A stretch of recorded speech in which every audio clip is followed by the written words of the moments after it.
Luto tayo ng ginataang labong.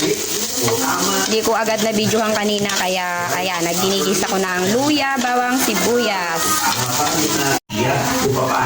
Ito, hindi ko na ganyan. Lagay na natin ang pampalasa. Ay, ang ano pala, ang pinaka-sahog. Sahog niya. Ayan ay pinirito na ni ate. Piniritong baboy. Taba ng baboy.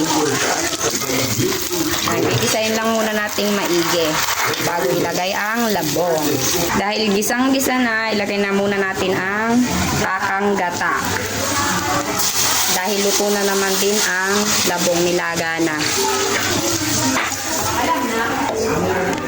Yan, kulong-kulo na.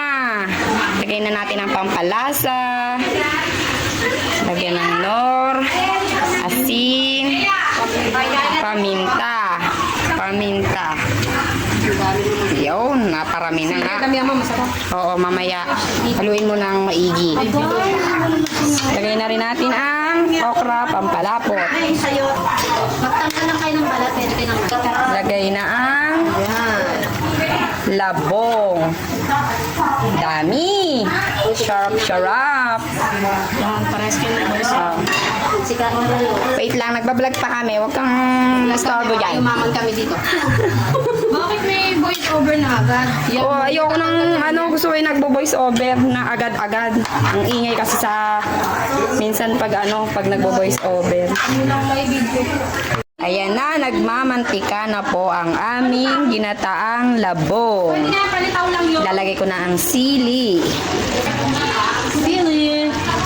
Lagay na natin ang maraming sili. Bahala na ang kakain. Kawasa.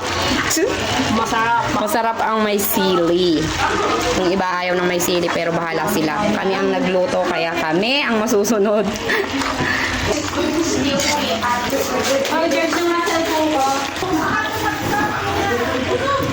Konti na lang. Makakain na kita. Tara, let's kain na. Sabi!